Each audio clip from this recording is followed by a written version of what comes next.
Hi, I'm Melanie Barr. Welcome to the She Built It Experience with Melanie. You're here because you want to experience the life and business that you crave. Join me as I talk to women who have successfully built it, a career and business that they love. We dive into the topic of how they built it and talk about everything from having the courage to make career leaps to the details of how to lead effectively, create successful teams, implement strategies for growth, and infuse tech innovation. Magic happens when we focus on the part of ourselves and our business that brings us joy. So let's dive in. Jacquelin Porter is an award-winning certified financial planner in Canada, serving thousands of professionals, established businesses, and families with 24 years of experience. Her practice focuses on cash flow management and tax planning. Thank you so much for joining us today, Jackie. Please share with us who you are and what gave you the passion and the courage to launch and grow your business. I'm a child of a very strong, fierce single mom who had a larger than life, sometimes overbearing presence in my life. But if anyone is responsible for me being fearless and willing to take risks and confident, is really her. Unfortunately, I lost her really young, but if there's a silver lining in that, is that she equipped me with so much confidence that I didn't realize how hard it was going to be. And sometimes it's easier when you don't realize how hard it's going to be. Yes. So I think that all of those reasons of, being someone who has been on my own, I've been on my own since I was 16. My mother passed away of cancer, unfortunately. I'm sorry. That's my story. And really, at that point, I was making a lot of adult decisions around where to live. I just happened to have a really good friend that I met in high school who she was from an unstable scenario. So we ended up living together and we figured out how to pay the bills. But my mother, again, was the kind of person from the time when I was really young, was always drilling into my head. And I'm sure you have listeners who had a mom like this. She was always saying, and echoed in my head, never rely on a man, always have your own money. And she was a serious saver. These are the things that you love and hate about a person as you grow, right? But she really taught me the value of a dollar, and she really taught me hard work. Most of my teens and 20s were working 2 or 3 jobs to pay for either high school, the bills, the university. But it really made me become a really conscious saver. And because when you realize you have no one to rely on, there's no plan B, you really make sure you figure out how plan A can work. It's just the way it goes. So true. All of these lessons have taught me that independence is something that I embraced because I had no choice. It's kind of led me on a path where I've been inspiring and encouraging other women to become confident around being independent. Well, even if you're in a relationship, it's about mentally and emotionally and financially knowing you're going to be okay no matter what happens in the future. Because of my history, it was a path that got forged for me. And then I realized how much I inspired other people who never had that kind of an exposure. And I could say, you know what? It's okay. I'm not special. I've just kind of been doing it longer. And really, all that it comes down to is being willing to forge that path ahead, even when you don't know for sure how everything's going to turn out. I love that. And I can relate. I moved to LA at 19 and I'm an only child.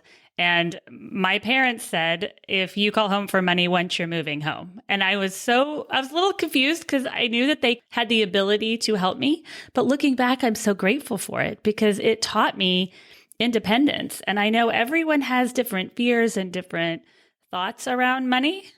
Totally. But the only way you learn, it's just kind of like that, not to promote Nike in your podcast, but it's just do it, right?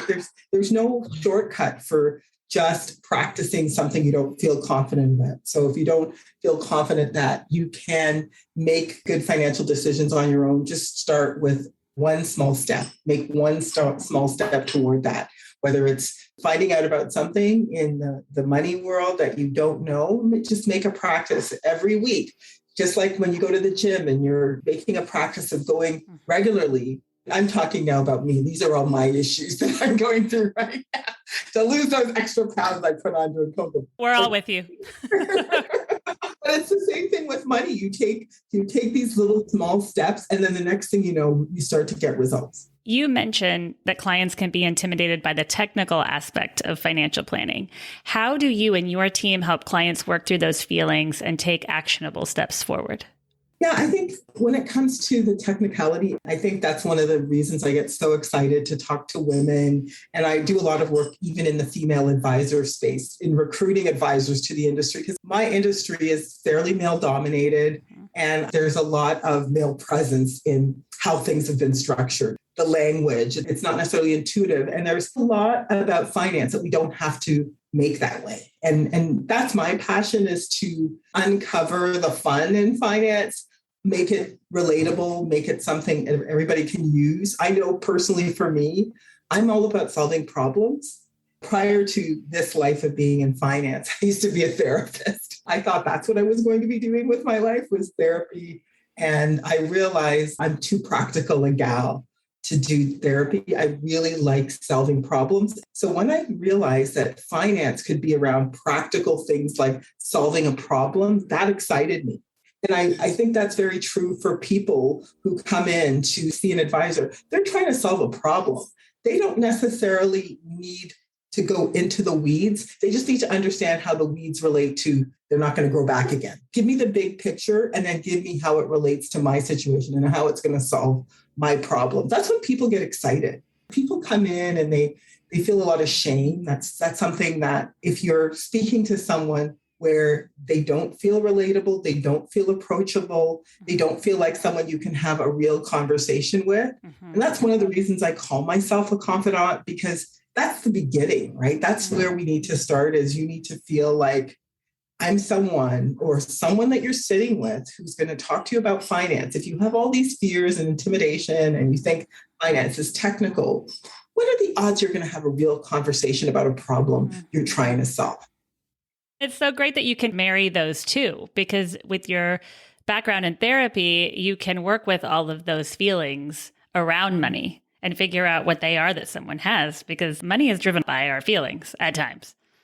No, it's 100% about that, right? Like people need to feel like confidant is really two things, right? People need to feel they can trust you, they can talk to you, they can tell you, because there's so much in our society that's rooted in money. And even in therapy, when I was doing therapy, I realized so much of what someone might be going through on the emotional side might already be tied to money, like their family history, how they grew up, financial traumas that they might have had. I know that some of the reasons that I'm really good at what I do is I'm a worrier by nature. So I have to solve problems, and I'm really good at seeing the risk in somebody's situation because I've had to see the risk in mine. But people don't necessarily recognize what their financial traumas are. And probably COVID has opened the floodgates of people needing to solve problems, because it's bigger than when are you going to retire? And it's bigger than how much life insurance do you need? I think if anything, the pandemic has illuminated the importance of having those real conversations that people potentially never thought they could have with an advisor before. And then they can really see the value. It's not so commoditized. And a lot of women have left the workforce too. I mean, if you were in a situation, all of a sudden I was a first grade teacher to 2 6-year-olds. And I can't imagine, I mean, I work from home, thankfully, but the people that had to go out and work, that's a real challenge. So I'm sure that, I mean, in addition to divorce and people losing jobs, it's great that you are there to help people through some of these things. And I've been thinking a lot about money. And I think if we believe in abundance, there is abundance. And if we believe that it's scarce, it is scarce. That goes back to that whole financial trauma, right? Because I'll talk to these people who have dealt with some kind of trauma. So they worry about being bag ladies, but they are really warriors and they're amazing savers. So they have all this money that they have saved sitting in a savings account, and they're holding the fort. They're just like, I don't know what to do. All my money is sitting in cash, but I'm worried.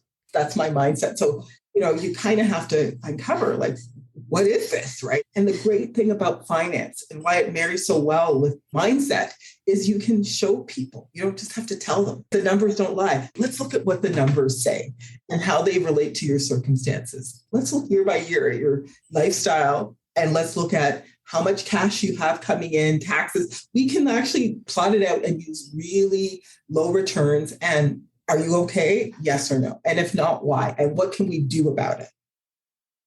And that's what gives people peace of mind. I love telling people the numbers tell the story.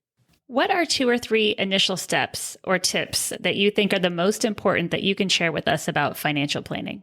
The first one is being prepared to be on a journey when it comes to your finances. So you don't have to solve every single problem. Again, going back to my own journey, and I talk about weight loss, like you don't go to the gym one day. You can spend 5 hours there if you want. You're not going to lose all the weight. It's this practice, right? So I think if we start with that mindset of it's something I got, like I've got this. I'm going to figure this out. I've got this. And whatever I can't figure out, I'll seek help where I need it. And I'm going to just keep working at it. So just come into looking at your finances the way you look at anything that you really want to achieve or overcome in life. Change your mind about the fact that it's not something that you can do. Because women tend to get intimidated. They're not confident. They feel like it's something that they can't do. So first, change your mind about that. And then the second is practice. So take those little baby steps. Look at your finances and think, what do I need to learn about? What's the thing that's burning in my mind? Is it about investing? Is it about learning about the markets? There's so many different ways, if that's what you want, that you can get help around. There's so many online resources. I have a ton of resources on my website. You want to learn about the stock market, or you are someone who just wants to get out of debt. That's a big issue as well for people. Just figure out what's going on in your finances right now, just based on your life, and prioritize the things you want to deal with in the next 30 days, in the next year, in the next 3 years, and in the next 5 years. Set some goals for yourself around what you want to see happen around your finances. Identify as well where things might not be going as well. So it just means that you have to just be honest with yourself and think, gee, maybe I want to learn about investments and I got all my money in a savings account. I really want to put that to work. But on the other side, maybe I've got some credit card debt that I'm not sure what to do with and it's staring me in the face. And maybe I open up my credit card statement sometimes, but other times I don't. So just think about what's going well in your circumstances. What are some things you'd like to change?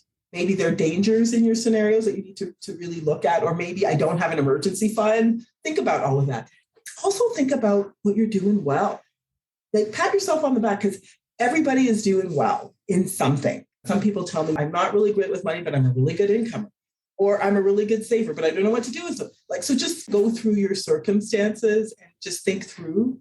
For women out there who may or may not be, because families are busy, if you're not involved with the family's finances, now's the time to start having those crucial conversations with your partner.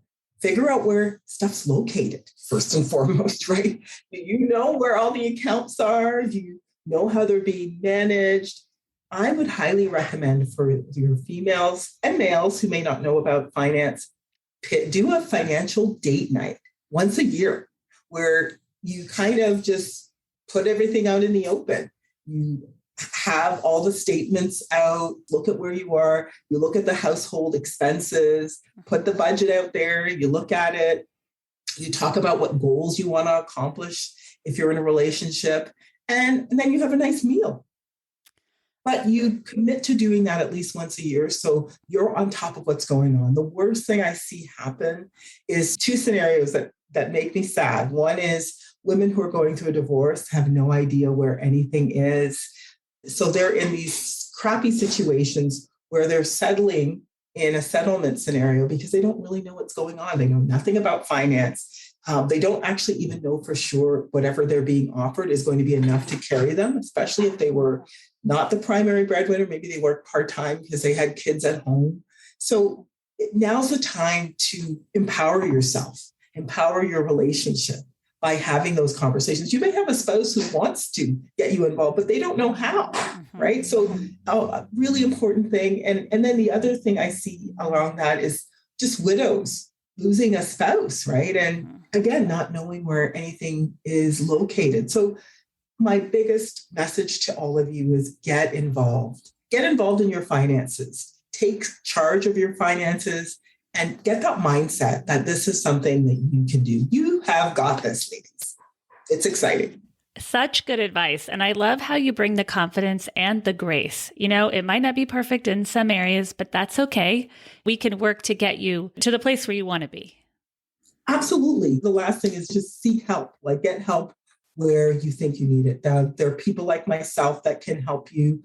Always figure out who you can work with that you can trust. Always go with your gut. If you sit down with someone and you get an icky feeling, chances are you're not going to have those conversations you need to have. Like I said, these days people are going into second, third marriages, and you need real talk. You need real advice, how to manage your finances, how to make sure everybody's needs are being met, especially the people who you're bringing into that relationship. There's a lot of conversations that need to be had. Another thing I see is women are getting married later, having kids later, and they're coming into relationships with money. So ladies, love is not enough, right? Let me tell you right now, love does not conquer all. It just doesn't. I wish I could say it does. I used to be a therapist, so I'm saying this as a therapist and a planner, right? It's just not enough. So if you're coming into a relationship with money and you're older, and keep in mind, women live longer than men, they take off more time for caregiving. They're in a scenario where the pension benefits, the benefits that they have access to in retirement don't tend to be as much. Mm-hmm. So if you come into a relationship and for whatever reason it doesn't work and you have to give away 50% of that, what's that going to do to your financial independence and your ability to take care of yourself down the road? So get a prenup or at least have those kinds of conversations. And the reality is, if you're with a partner who you can't have these kinds of conversations with, that might be a red flag right there. Mm-hmm. So true. And such good advice. Your team helps to build wealth by looking at a 360-degree snapshot of your client's current and future financials. How does your team help someone do this? Well, we give a complimentary assessment. So if you've got people out there who are thinking, there's a lot that's happened in the last 2 years. My goodness, the pandemic, I've lost track of time. Things have gone fast at times and slow at times. And a lot of us realize that maybe we didn't plan enough for a big what if like this. Who knew COVID was going to happen? Did you have enough in your emergency fund? And maybe now you're thinking, I don't want to be in this situation. If something like this happens in the future, I want to be prepared. Here's your opportunity to take advantage of our complimentary assessment. What we do is we give you that 360-degree look. So we look at how much debt you're carrying. What are the dangers in your circumstances that we were talking about? What are you doing well? How can we help you emphasize the positive? Mm-hmm. What are the opportunities that you're missing out on? We'll give you that blueprint, and then you can decide from there how you want to proceed. If you want to move forward and do a full financial plan, if you want to use this to start thinking through what you're going to do next. We really want to empower as many women as possible over the next decade to embrace their financial future. So great. And it's so needed. What is your strategy for management, for staying on task to accomplish what you set out to do, as well as motivating your teams and the people around you? I'm actually wearing my sweatshirt tonight. You might see it. It says cheerleader. Oh, I love it. I love cheerleading my clients. I actually joke all the time with my clients that the first thing we do when we start working together is we make some commitments to the things that we want to accomplish. So my job as an advisor is no different than what a coach would do, is keeping you honest, right? So I call myself a professional nag to my clients. You told me these are the things you want to accomplish. You've given me a timeline. We meet on a regular basis to check in to make sure that that's the direction you're going. And if, things fall apart, things happen, my job is to reach out to you to make sure the things that you told me you wanted to see happen, keeping them honest, we're going to do everything we can to get you there. So I'm going to cheerlead you to that. And I love cheerleading my clients to help them get to their goals, my team members to help them see how we can make an impact and show them the possibilities of what we can do as a team to really help the next generation of women over the next decade. You know what I mean? So that's really, and really my industry. I'm a cheerleader in my industry on what's possible when we can actually shift the narrative on what financial empowerment can look like. It doesn't have to be technical. It doesn't have to be cold. It can be relationship based. It can be fun, and it can be approachable. And those are all the things I love talking about in my industry. Magic happens when we focus on the part of ourselves and our business that brings us joy. What is one tip that you can leave with us today about how you find and live your joy? I love laughing, and I love bringing the fun to everything that I do. So the two things that I try to do in my practice with clients, with my team, is use humor. I take what I do very, very seriously, but I don't take myself seriously. And I think that's the levity we all need when it comes to our finances, is how can we bring the fun? So when clients sometimes are stressed out, cracking a joke, poking fun at the situation, making things so that they don't feel insurmountable. I had a conversation the other day with a divorcee, and we were talking about, she was married to a very wealthy individual, and this transition to a divorcee being single was going to mean, for her financial circumstances were going to change quite a bit. So we were talking about downsizing and moving into this house, and she was going to need furniture. And she was telling me how she was going to have to spend all this money on restoration hardware furniture. And I'm like, really? Restoration? Like, this is what your kids need. Are you sure about that? Right? I'm like, do you think that your kid knows if they're sitting on restoration hardware or just furniture with mom and dad? Like, let's just figure this out. And we just had a nice little laugh about it. And it was just really a nice way to say, you know what, that's not the stuff that your kid cares about, right? They care just that you're going to be in their lives and that you're like their North Star. That's really it. That's all the kids care about. And so it's just reminding people they don't have to take the circumstances seriously. They don't take themselves seriously. Let's just deal with how we can make the circumstances better. Let's use humor. Let's use levity. And just let's have fun as much as we can. Life's short. And at the end of the day, the more fun you can inject in someone's day to make them feel good, the more you can motivate them and make them see possibility. If I can do those things and leave this earth, I've lived my best life.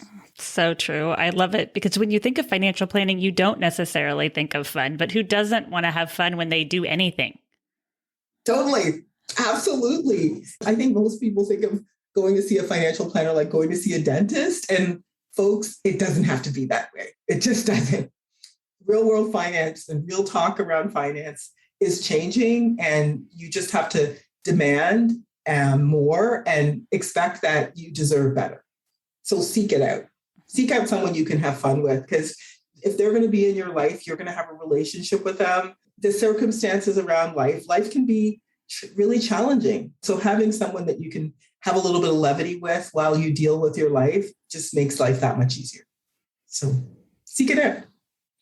Jackie, this has been such a fun and informative conversation. Thank you so much for joining me and joining us today. Can you please tell our listeners how and where they can find you?